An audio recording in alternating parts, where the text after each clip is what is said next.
cultural genocide or cultural cleansing is a concept that lawyer Raphael Lemkin distinguished in 1944 as a component to genocide. The term was considered in the 2007 United Nations Declaration on the Rights of Indigenous Peoples juxtaposed next to the term ethnocide, but it was removed in the final document, replaced with simply genocide. The precise definition of cultural genocide remains unclear. Some ethnologists, such as Robert Jaulin, use the term ethnocide for cultural genocide, although this usage has been criticized as engendering a risk of confusion between ethnicity and culture usage. As early as 1944, lawyer Raphael Lemkin distinguished a cultural component to genocide, which since then has become known as cultural genocide. The term has since acquired rhetorical value as a phrase that is used to protest against the destruction of cultural heritage. It is also often misused as a catchphrase to condemn any destruction the speaker disapproves of, without regard for the criterion of intent to destroy an affected group as such.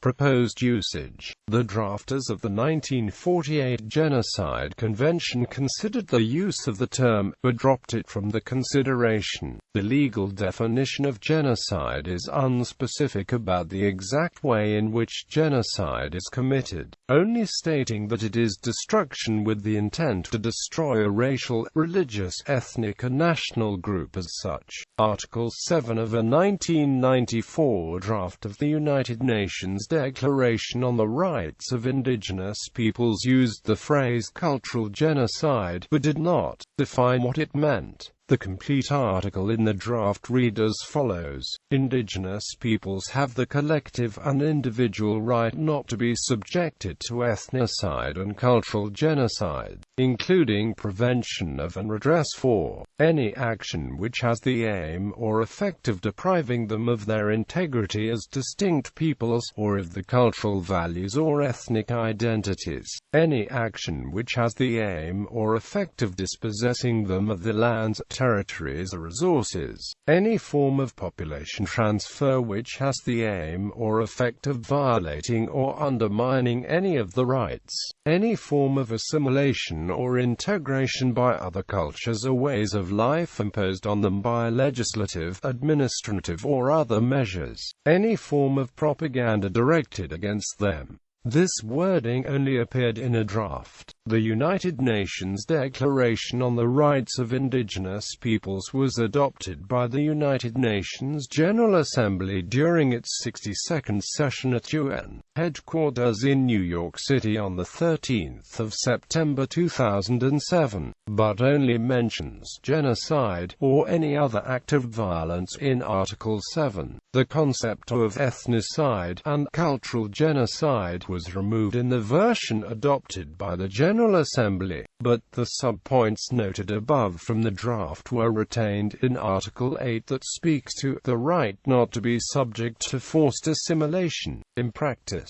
it involves the eradication and destruction of cultural artifacts, such as books, artworks, and structures, and the suppression of cultural activities that do not conform to the destroyer's notion of what is appropriate. Motives may include the religious, as part of a campaign of ethnic cleansing to remove the evidence of a people from a locale history, as part of an effort to implement a year zero, in which the past and its associated culture is deleted and history is reset. The suppression of an indigenous culture by invaders and colonizers, along with many other potential reasons. In 2014 to 2015, in areas that it controls, the Islamic State of Iraq and the Levant has carried out a campaign of cultural cleansing, destroying artifacts and historical sites in a campaign of iconoclasm waged against what it believes is idolatry. Included in this destruction are Shiite Islamic sites, including shrines and mosques, and artifacts that do not conform to ISIL's interpretation of Islam.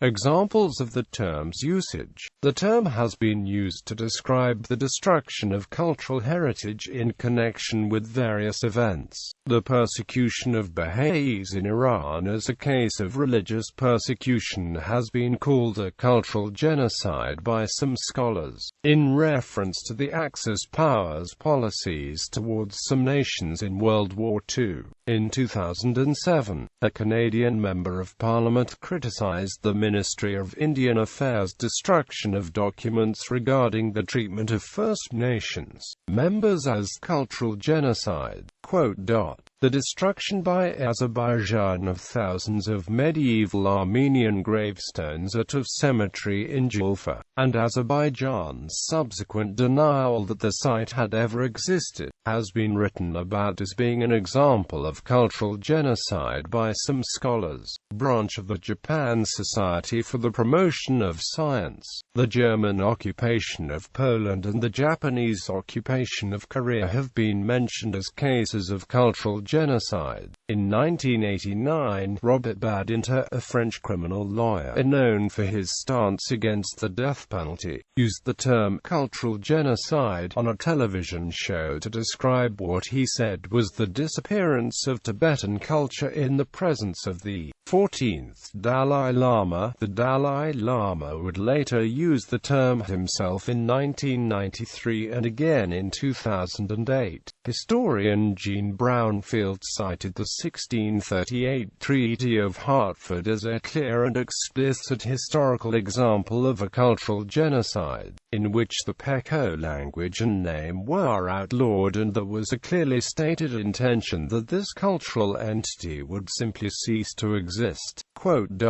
Existing attempts by the Chinese Communist Party to suppress the usage of Cantonese. The Indian Residential Schools Truth and Reconciliation Commission of Canada concluded that the Canadian Indian residential school system can best be described as cultural genocide.